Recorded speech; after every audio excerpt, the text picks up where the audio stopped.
It had been months since the chaos ended.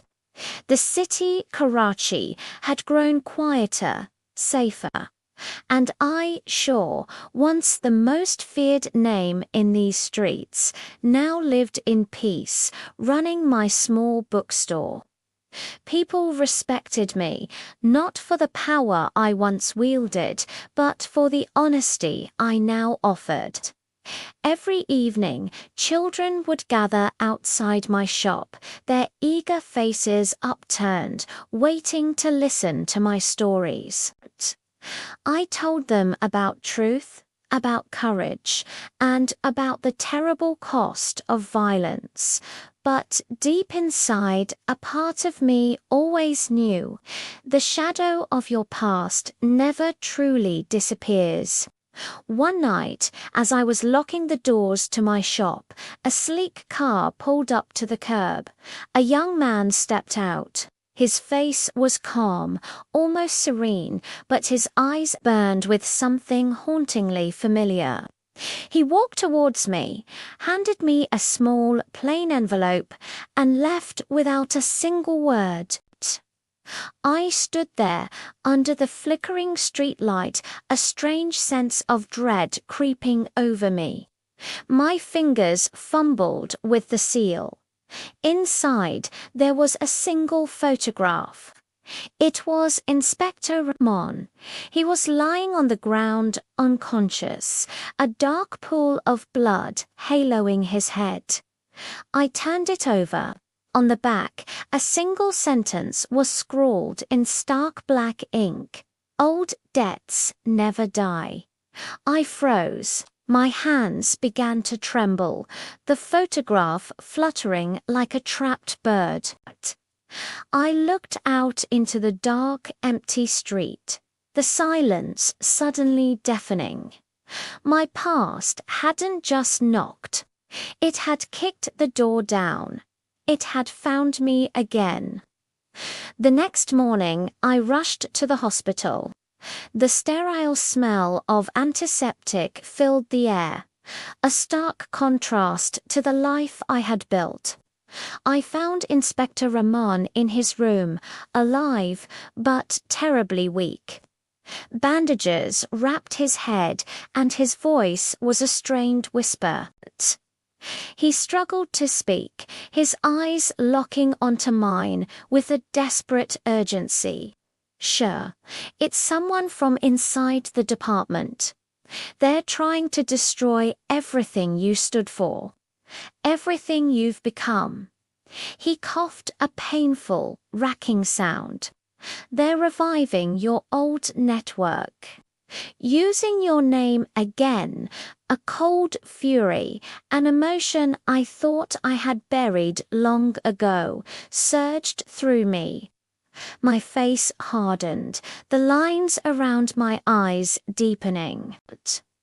"Not again," I whispered, more to myself than to him. "I won't let darkness wear my face. I wouldn't let them turn my redemption into a lie."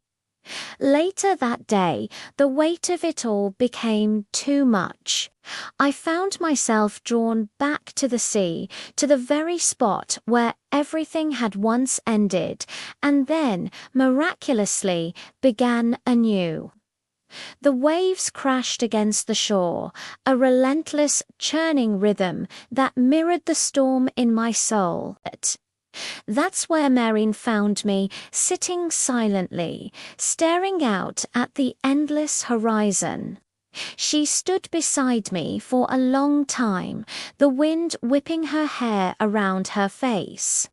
Finally, she spoke, her voice soft but firm. "You can't fight every ghost, Sher." I didn't look at her. My gaze remained fixed on the churning water. "I'm not fighting ghosts, Mahira," I replied, my voice low and heavy. "I'm fighting the reflection I left behind.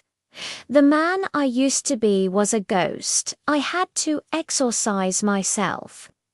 That night I went back, back to my old neighborhood, the one I had sworn to leave behind forever. The narrow alleys felt tighter, the shadows deeper, and I could almost hear them whispering my name, Sher. I found Bashir, an old friend, a man who had once worked for me. He was running a small tea stall now, his face etched with the lines of a hard life. He looked up as I approached, his eyes widening in a mixture of fear and recognition. He hesitated, wiping his hands on his apron, before finally speaking. "Sher, what are you doing here?" His voice was a nervous hush. They say a man named Faraz is leading the new gang. He's telling everyone he's the real heir of Sher. I stared into the darkness that coiled around the dimly lit streets. A bitter smile touched my lips. "Then it's time I remind them," I said, my voice cutting through the humid night air. "Sher is not a name you inherit. It's a name you earn." The next few days were a blur of shadows and whispers. I wasn't the king anymore. I was a detective, hunting the phantom who wore my face. I quietly gathered evidence, using the old connections not for power, but for information. Piece by piece, the puzzle came together, revealing the ugly truth of Faris's operation. The confrontation was inevitable. One stormy evening, I found him in an abandoned warehouse on the edge of the city. Rain poured through the broken windows, and flashes of lightning illuminated the vast empty space, catching our faces in stark, dramatic relief. Faraz stood there, surrounded by a few of his men, a mocking smirk playing on his lips. "The great Sher," he said, his voice dripping with condescension. "I grew up hearing your stories. But look at you now. You got soft preaching peace instead of power." I took a step closer, the rain soaking my clothes. "Power without peace is poison, Faraz," I said, my voice steady and calm. "You're drinking what once killed me." He laughed, a harsh, ugly sound that echoed in the cavernous warehouse. He pulled a gun, its metallic gleam catching the lightning, but before he could aim, the wail of police sirens sliced through the storm. The warehouse doors burst open. Inspector Ramon, weak but resolute, entered with his team, their weapons raised. I slowly raised my hands, a sign of surrender, a sign of choice. "No guns," I called out, my voice clear above the storm. "No blood. Let the law finish what I started." Faraz hesitated, his eyes darting between me and the police, the gun wavering in his hand.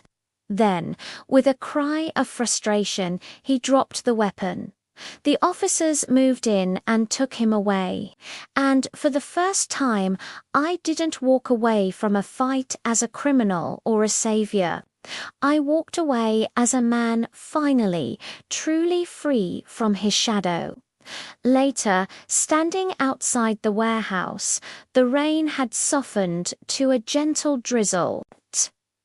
Rahman came and stood beside me, placing a hand on my shoulder. His grip was firm, a gesture of respect, of closure. "You've finally closed your story, Sher," he said quietly. I looked up at the dark, bruised sky, a faint glimmer of light beginning to pierce the clouds on the horizon. "No, Rahman," I replied, a small smile touching my lips. I've just turned the last page. The next morning, the world felt new. The dawn broke, clear and bright, washing the city in a golden light. I opened my bookstore, the familiar scent of old paper and ink, a welcome comfort. The children began to gather, their laughter the sweetest music I had ever heard. Marian stood beside me, her hand finding mine, her smile telling me everything I needed to know. The world will always have darkness, but every man must decide whether to fear it or to light a candle. Even a lion's shadow disappears when the sun rises. Thank you for watching this journey with me.